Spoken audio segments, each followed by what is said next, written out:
All right, we're getting started with the day finally here.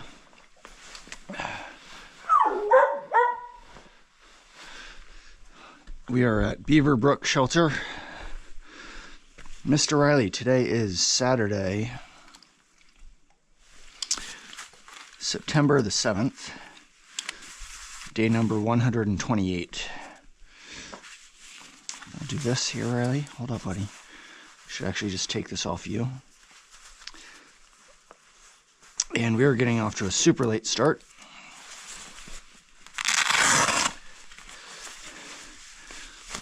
We made it here last night about 9 o'clock. There was a college group from Dartmouth here. A large group, actually. They filled up the entire shelter, basically. But when I got here, they were super nice, and they were, the lead guy greeted me when I came in, and he was like, "Oh, AT hikers take priority. We will make room for you." And so they cleared up a good bit of space over there for both Riley and I. And that was super nice of them. So Riley and I were able to get a good night's sleep.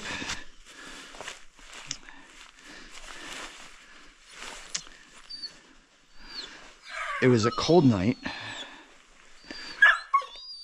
And I didn't get to really eat because we got in so late and there were other hikers here. I just went to bed and Riley went to bed, and so we didn't really get to eat last night. I think it was all right for Riley because he ate a ton in the afternoon when we saw my dad yesterday.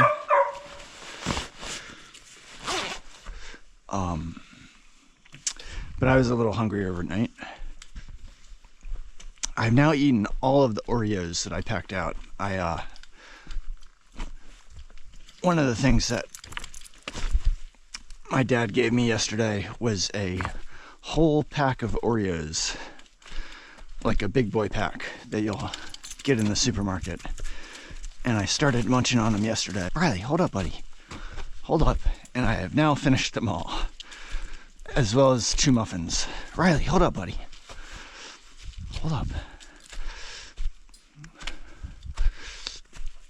But that hike yesterday up Moosilauke,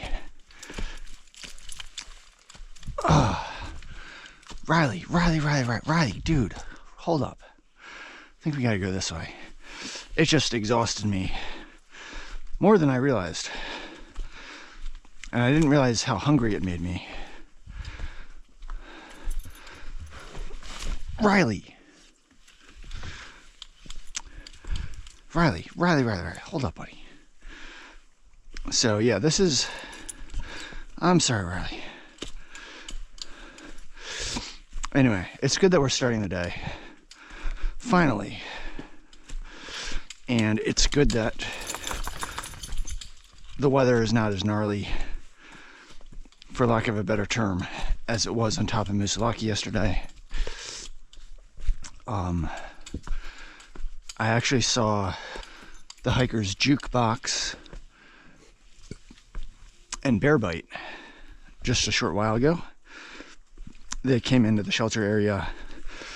They stayed at Hikers Welcome Hostel last night. Riley, hold up, buddy. Hold up. Which is at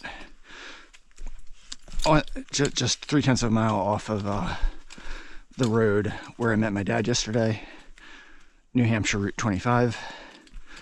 Riley, hold up, buddy. Hold up. Let's go nice and easy. Riley's just really energized because he saw the other hikers earlier that came into the shelter area.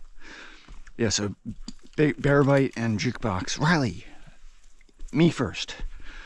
I met them 2 days ago up at the fire warden's cabin on Smarts Mountain. And then they stopped hiking with us shortly into that day because Jukebox wasn't feeling well, but apparently he's feeling better now. And so they stayed last night at the Hikers Welcome Hostel. And they are going, one of the things that Hikers Welcome Hostel does, it seems like they, Riley, just stay behind me, dude. They do a slack packing service, so they'll drive people to Kinsman Notch, and then the hikers can hike south up over Moosilauke and then back to the hostel and spend a second night at the hostel. And they can just bring like a day pack with them instead of having to carry their real heavy packs. And a lot of people seem to think that going south over Moosilauke is easier than going north for some reason.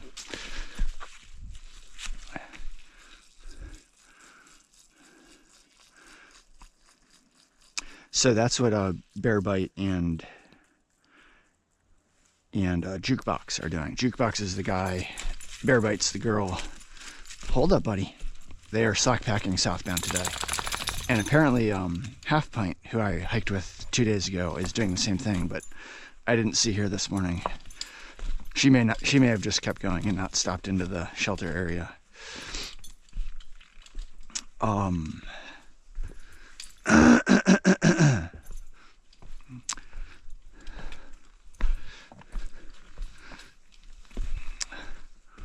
The Dartmouth Club, the Dartmouth group that was at the shelter last night, they told me last night before we went to bed that they were planning to get up at 3 a.m. today to hike up over Moosilauke, and I guess their goal was to like see the sunrise on Moosilauke. And indeed they did get up at 3 a.m. this morning, and they were out of the shelter area very early, and I was happy to just stay under my sleeping bag and just keep getting sleep. I was not bothered at all as they were getting ready, but I was thinking to myself, they have a different type of energy there than I do.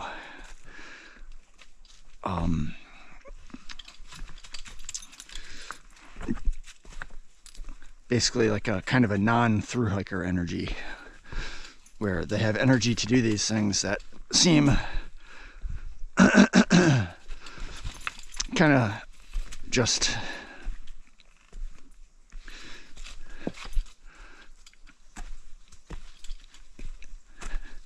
ludicrous, not ludicrous, but just like impossible for me to do. Like, there's no way I'm gonna get up at 3 a.m.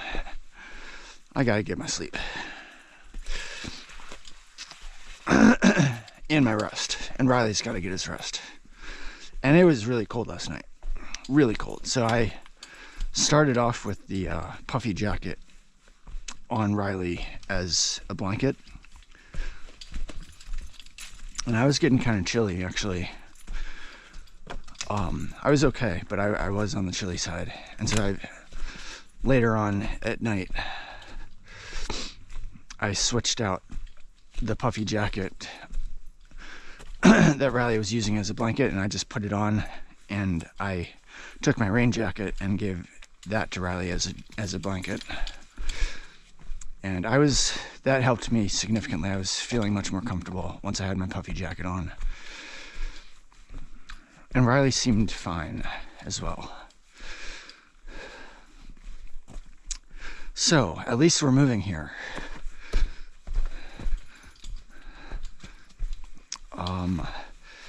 My goal that I was thinking last night was that I would try to do 13 miles today. There's 2 shelters coming up. There's Eliza Brook Shelter, which is 9 miles from this shelter. And then there's another shelter 4 miles after that called Kinsman Pond Shelter. And I was going to try to make it to Kinsman Pond Shelter, which would be 13 miles on the day. But we're just starting the day, and we're definitely getting off to a late start, so we'll just have to see how the day goes and see what time it is and how much light we have. when we get to that first shelter, Eliza Brook Shelter. A lot of people talk about how difficult the descent is down Moosilauke. So this is like the second half of the descent. We did the first half of the descent last night, and I didn't film much of it, but this seems pretty similar, but it's definitely a lot easier with the daylight. It was foggy. It was, of course it was dark, but it was also kind of foggy last night, and so that made it difficult. And it's still difficult, but it's definitely much more manageable with the daylight here.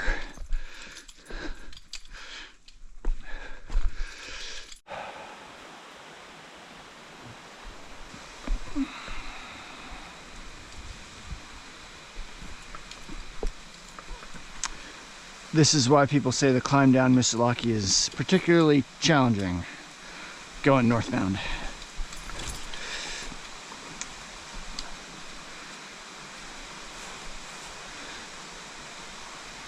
Riley's doing just fine behind me.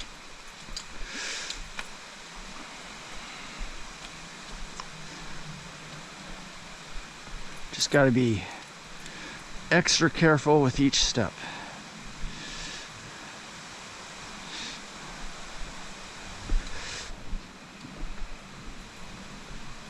As long as you're careful with each step, it's not hard. It's not challenging, it just requires a lot of thought.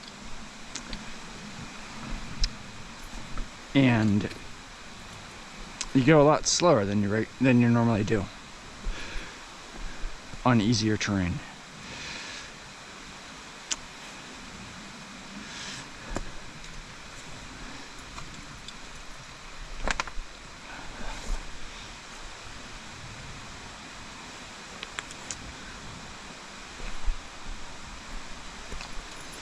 Or less rocky terrain. Because I said it's not hard, but then I said easier terrain, implying that this is hard. But whatever terms you want to use, I can understand why people say it's hard.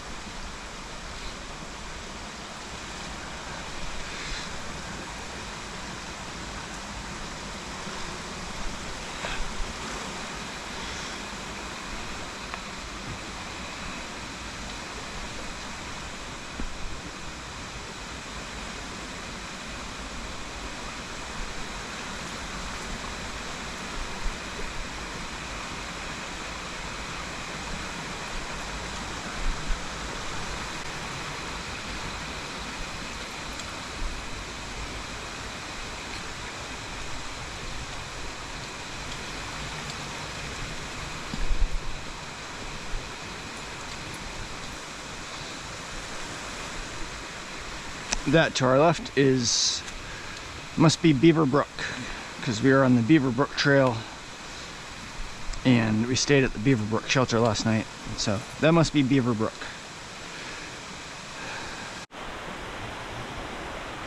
When I got here, I let out a big sigh just looking at this steep descent here. Trail maintainers have built these wooden planks into the rocks to help with footing here. Riley, you okay, buddy?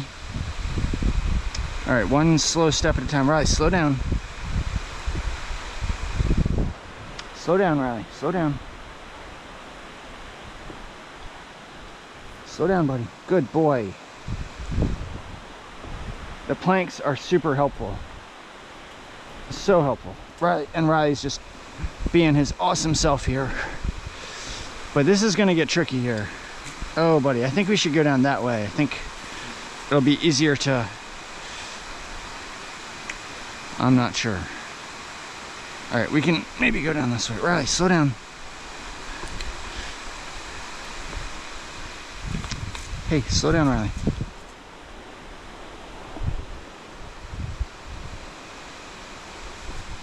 Riley, slow down. Slow down. Riley, slow down, buddy. Come on. Riley, stay there. Stay there. Hold up. Hold up, buddy. Stay there. Riley, stay there, buddy. Good boy.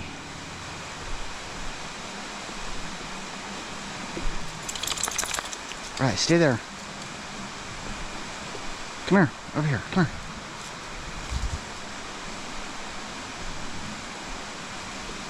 Riley, hold up.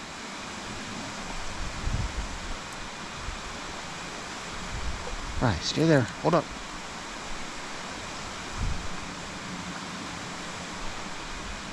Riley, stay there. Stay there. Riley, hold up. Stay there. Come here. Okay, Riley. Good boy, Riley. Good job.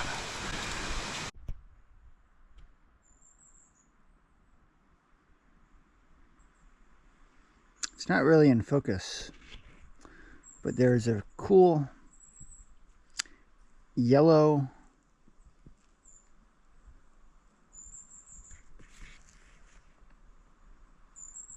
creepy crawly thing crawling on my finger.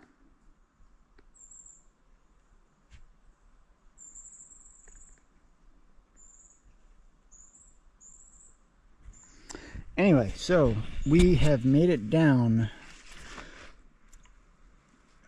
all the way down Mount Moosilauke. So we have completed our first mountain in the White Mountains. And we have, so this is my guidebook here. This is Mount Moosilauke. We did all the way up here last night.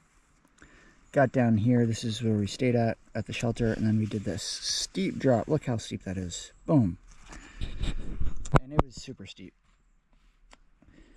But we finally got down, and now we're going up the other side.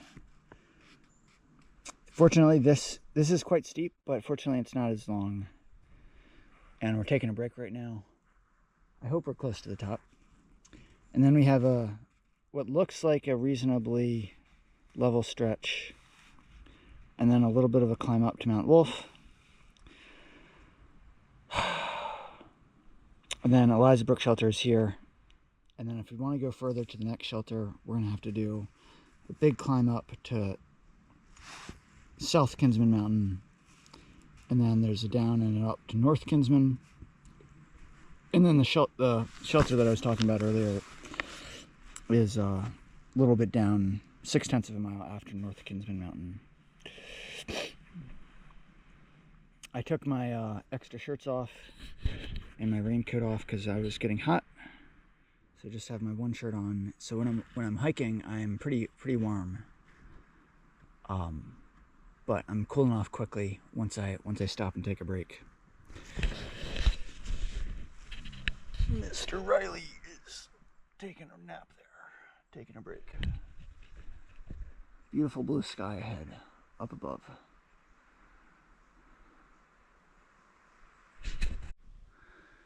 Mr. Riley. So there was a hiker that passed us a little while ago. He's a pretty strong, seems to be a fast hiker. He's ahead of us now, and Riley is motivated to go. Hold up, buddy. We just got to this little big rock here. I know, Riley. Okay. I know. And I was thinking about the best way to get up, and I threw my poles over there, and Riley was standing right there. And once I threw my poles up there, Riley just jumped right up. Mr. Riley. So if anyone is wondering if Riley is energetic, the answer is yes. Riley is energetic. Okay.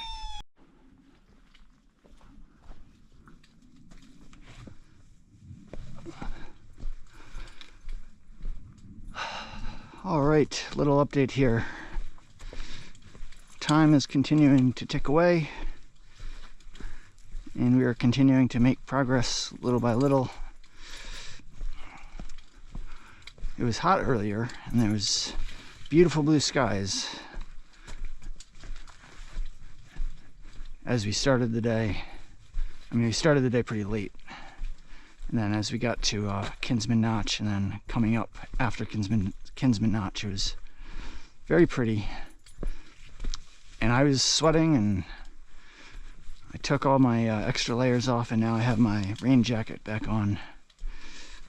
The clouds have moved in. There's been a slight sprinkle. It's not sprinkling now, but basically a mist in the air. Riley is doing super awesome. Super awesome. There's always these kind of large rocks, boulder-sized rocks, that are difficult for me to navigate. But they're just small enough that Riley can just jump in one bound to get over them. And he just amazes me.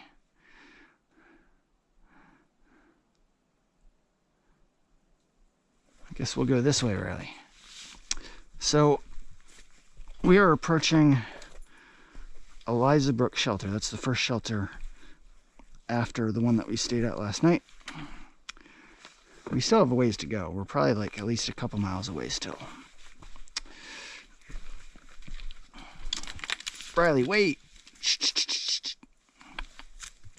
Oh, right, wait. Shh. Stay there, Riley. Wait. Stay there. Stay there, Riley. Anyway, so I just have an uneasy feeling. I don't like the clouds overhead. I don't like how it's feeling chilly. And I'm thinking it might make sense to just stay at Eliza Brook Shelter. And just tackle, just call it a day. And try to get up early tomorrow, off to an early start, and fight the rest of the trail with a fresh sun and a new day.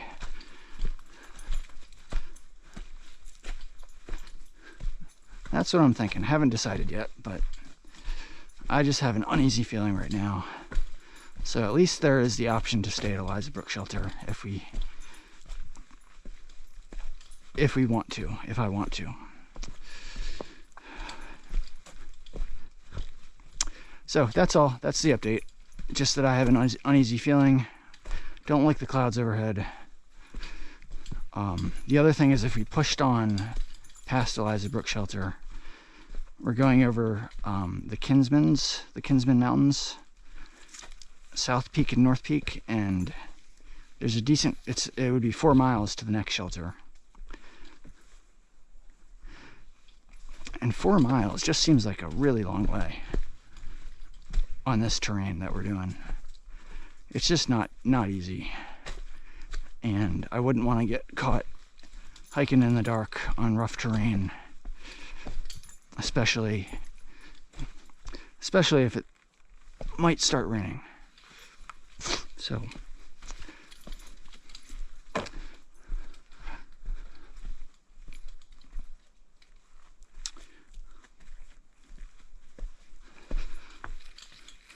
on the positive side, my right knee has not been bothering me at all today. It's been feeling very good. I've been, trying to be very careful with my footsteps, and but I've been able to use both my, both legs however I want to, and they've been responding very well. So I'm pleased with that.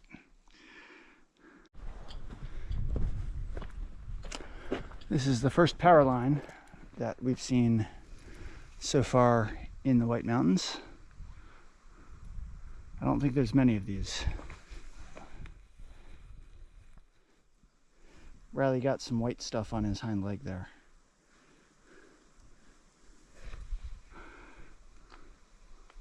The clouds are so lovely.